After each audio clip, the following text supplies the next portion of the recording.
The Metaland, where dreams collide. Luminous shining, can't you feel the vibe?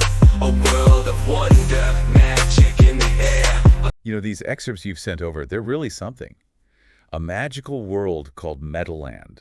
One looks like a children's story, the other maybe a young adult novel, but both with these, well, talking trees and streets paved with gemstones. It's quite the setting, isn't it? Yeah, fantasy real estate on steroids. But what really caught my eye was this whole idea of a magical blockchain. Oh, yes. They use it to protect everything, memories, experiences, even dreams. What do you make of that? Well, it's a clever way, I think, to make a complex topic like blockchain relatable. Right. Both stories, even though they're for different age groups, they use this magical framework to explore how we value things. Okay, so we've got these fantastical elements, but then the story brings in these really familiar economic systems. Yeah. Like there's bartering, right? Exactly. In the beginning, the inhabitants of Metaland, they traded shells, pearls, large stones, much like, early human civilizations. Yeah, but like imagine buying groceries with a sack full of seashells. Yeah. You'd need a wheelbarrow just for your change. Ha! Precisely. That's the point the story highlights so well. Shells, stones, they lack that uniformity, that standard value. And a giant rock isn't exactly practical when you're buying a loaf of bread. Right. Talk about inconvenience. So that's where these magical coins come in. Exactly. Discovered, of course, by our protagonists, Cubics and MEXA.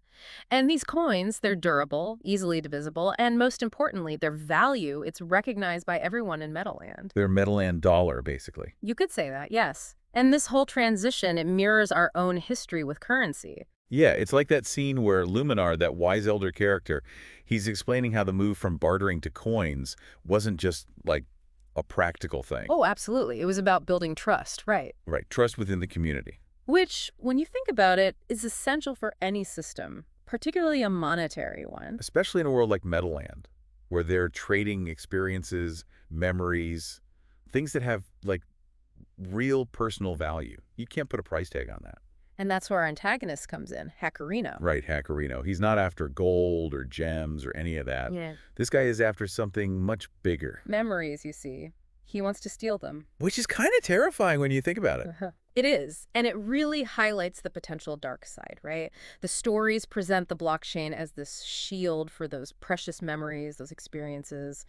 Hackerino is trying to steal that, which obviously raises the stakes. And as you think about how vulnerable we are in our digital lives, Yeah. All our data, our photos, our memories, it's all out there. Exactly. And I think both stories really tap into that fear, right? That as we put more and more of ourselves out there online, how do we protect it? How do we safeguard what really matters? So we've got these magical coins, this dream-stealing villain, and this blockchain. But how do the stories actually connect these elements back to blockchain technology as we understand it? Well, I think that's where the real ingenuity comes in. They're not just explaining what blockchain is, they're using it as a lens to examine our own relationship with technology, Like with the coins, right? They represent more than just currency. Exactly. It's about the intangible value, the memories, the experiences, those dreams.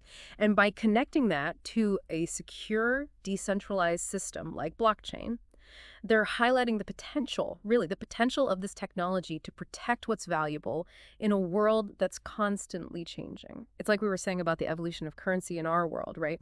Moving from bartering to standardized coins. It wasn't just about, making things easier. It was about building a system people could trust. Exactly. A system that could adapt as society got more complex. So are these stories saying that blockchain is the next step in that evolution? That's a question they're definitely exploring, because they present blockchain as this underlying framework, not just for currency, for their entire society. It's how they track achievements, how they record their experiences. Even how they protect those memories Hackerino is trying to steal.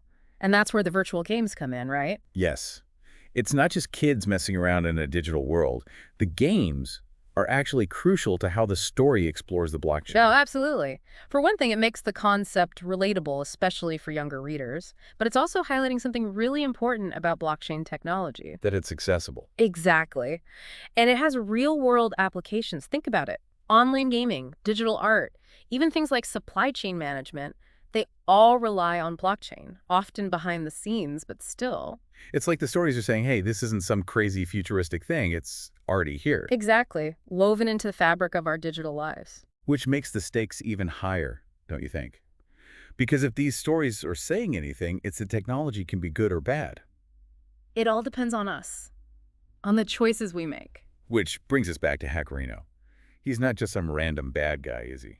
No, he represents something much bigger. He's the greed, the potential for exploitation that comes with any new technology. Right. That obsession with stealing memories. It's a reminder that we have to be careful. Just because something is new and innovative doesn't mean it will automatically make the world a better place. And that's where heroes come in, Cubics and MEXA. They're the opposite of Hackerino. They understand that blockchain can be this powerful force for good. That it can empower people, protect them. And they use it to do just that. To defend Metaland from Hackerino, of course, but also to strengthen their community. To create a system that benefits everyone, not just a select few. And they seem to instinctively know that the blockchain, just like any tool, really, has to be used responsibly. It's not enough to just have powerful technology. You have to think about the impact it's going to have. And that's a message that everyone needs to hear, don't you think? Not just the citizens of Metaland. It's a message for all of us. Wow, it really makes you think. You know, we started with these fun, whimsical stories, and now we're talking about, like, the future of technology. Metaland might be made up, but the questions it's asking, those are real, aren't they? About trust, security, the things we value, and the stories, they address this head on. right, like that part where, Where they start hoarding the coins. yes, they get so caught up in getting rich, they forget what the coins are actually for. Exactly. To help people, to build a community. A currency should bring people together, not tear them apart. It's a good reminder that technology alone isn't the answer. It's about how we use it. That's the heart of it, isn't it? It's like that tension we see playing out in the real world between all this incredible technology and our human values. How do we find that balance? Yeah, how do we make sure technology serves us, not the other way around?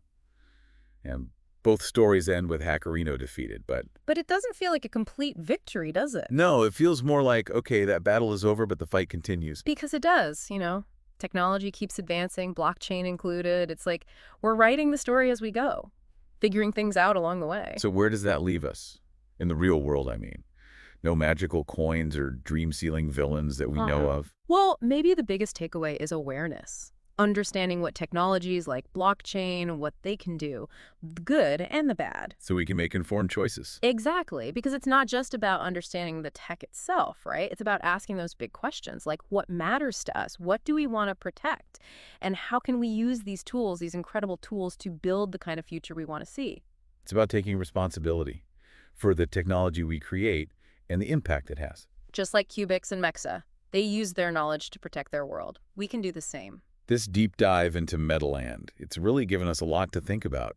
It's amazing how these stories, they can spark such important conversations. So till next time, keep exploring those big ideas, keep asking questions, and, as always, keep those imaginations sparking. The Metaland, where dreams collide. Luminous shining, can't you